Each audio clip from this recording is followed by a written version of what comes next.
Hi, friends. Welcome back. I want to tell you about the night that I laid down in my living room floor and just cried, prayed and cried. Not a polite cry, not a quiet cry, the kind where you're just flat on your back, staring at the ceiling, and you're not even sure what you're asking for anymore. You're just asking God, show us a way out of this, please. Because I can't see one on my own. We were deep in debt, the kind of debt that wakes you up at 3 o'clock in the morning, the kind that makes you do math in your head over and over, hoping the numbers come out different the next time. And they never did. And here's the thing I want you to hear before I tell you the whole story. We were not irresponsible people. We were not careless. We were two educated, hardworking people who made a decision, who trusted the wrong advice and got in over our heads. And what happened next taught me more about making decisions under fear than anything else in my life ever has. We bought a business, my husband and I.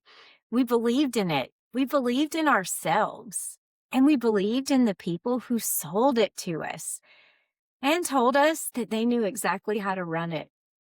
That part was the mistake. The advice we were given was bad.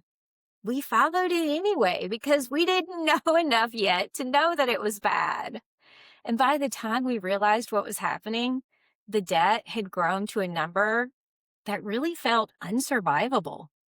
We were getting collections calls coming in at all hours, mornings, nights, weekends. It didn't matter. I want to tell you what those calls were actually like.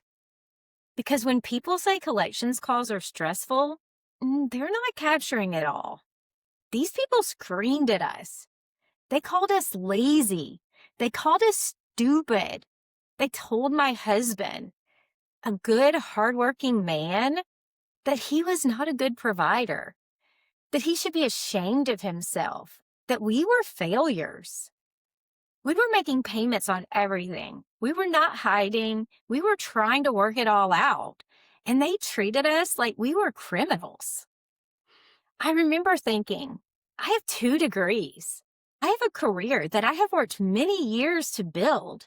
And this stranger on the phone is calling me stupid? There is something deeply wrong with this picture. But here's the part that really got me. We had a child, a young child, who did not know any of this was happening. And I would lay awake at night, terrified about what this debt was going to do to our family, whether we were going to lose our home, whether I was going to have to uproot my child from everything familiar in the middle of his childhood, whether bankruptcy was the only door left. I remember sitting at our kitchen table with a legal pad, trying to figure out which version of losing was the least bad. That is where we were. In a few minutes, I'm going to tell you what changed. Not just the circumstances, but our mindset. The shift that made it possible to finally make one clear decision in the middle of complete chaos. That night on the living room floor was not my lowest moment. It was actually a turning point. Because somewhere in the middle of that prayer, I stopped asking to be rescued and I started asking for clarity. Show me what to do, not show me a miracle. Show me the right next step. There's a verse, Romans 8:26, that talks about what happens when you don't have any words left to pray, when all you can do is make sounds and trust that something bigger than you is translating them. That night on the floor was that verse made real for me. I did not fully understand it then, but I was living it. I was wailing and sobbing and crying and trying to pray through it all, and I couldn't even understand what was coming out myself. And I want to come back to that verse properly in next week's episode because it's carried me through more than just that one night. But for now, what I can tell you is this. Something shifted when I stopped trying to control the outcome and started asking for just enough light to see the next step. And here's what I've come to understand since then. When you're operating from fear, real bone deep fear, your brain cannot think straight. It's not a character flaw, it's just biology. Your nervous system is trying to protect you. And in doing so, it narrows your vision to just the threat. You can't see options when you're in survival mode. You can only see the danger. The shift was not about the debt. It was about learning to get grounded enough to make one clear decision instead of spinning in panic. We stopped trying to solve everything at once. We made one decision at a time, methodically, together. Because here's the truth about staying in fear mode. Every day you make decisions from that place, scared, reactive, overwhelmed, you're more likely to make the exact kind of decision that keeps you stuck. Fear does not solve problems. Clarity does. And clarity requires that you stop long enough to find your footing. We started looking for business partners, real ones, people we could trust, people who could come in hands on, people who understood what we had built and what we had been through. That's not a small ask. We had already been burned once by trusting the wrong people. We did have someone in mind that we thought was going to say yes, but they didn't. And that rejection hit hard. When you're already scared and you have finally allowed yourself to hope for one specific outcome, a no feels like the floor dropping out from underneath you. I'd like to say I handled that gracefully, but I did not. I handled it like a woman who had been holding everything together for too long and had just run out of grip.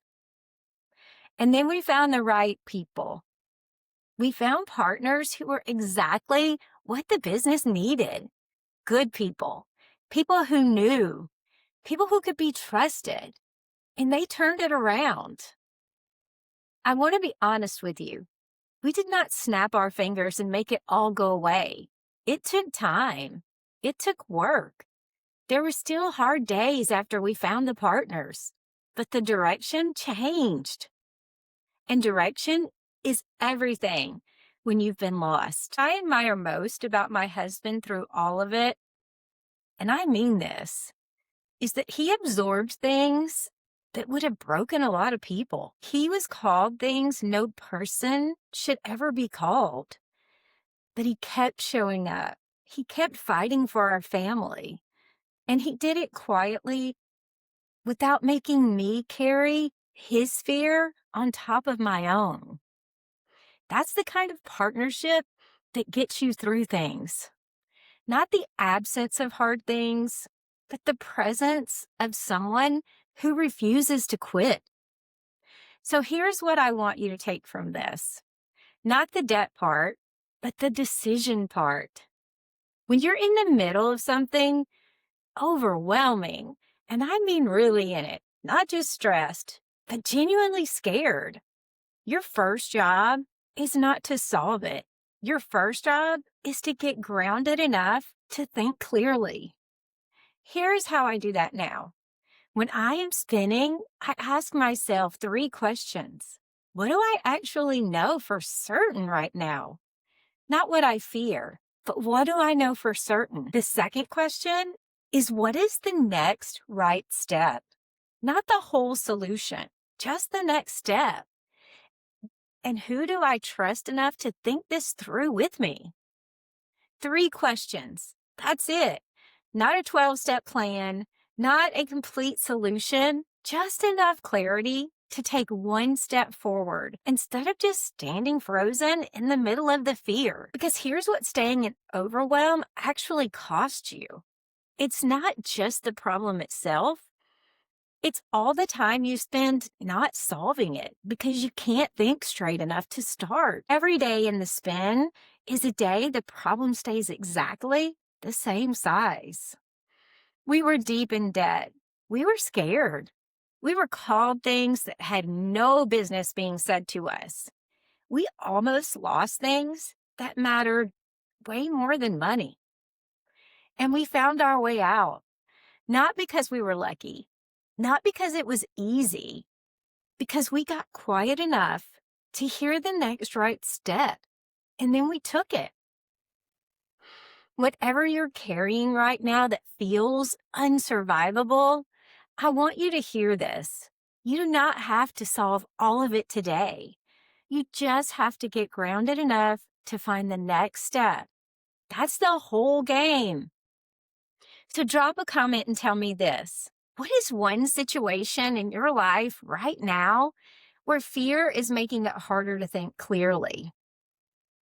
You don't have to share the details. Just name the feeling, because naming it is the first step to getting grounded enough to be able to move through it. Subscribe if this channel is helping you. There's new video each week. I'm not going anywhere. If this resonated and you're in a season where you could use some real support figuring out your next step, there's a link in the description box to book a free discovery call. There's no pressure. It's just a conversation. It's there if you need it. Next week, I want to come back to something I mentioned tonight. Romans 8:26. What it means when you have no words left to pray. How that verse carried me through not just one hard night, but an entire season of life. And what it looks like to anchor yourself in faith when everything else feels uncertain. That one is next week. I hope you'll come back. But until then, keep going, because your next chapter is worth it.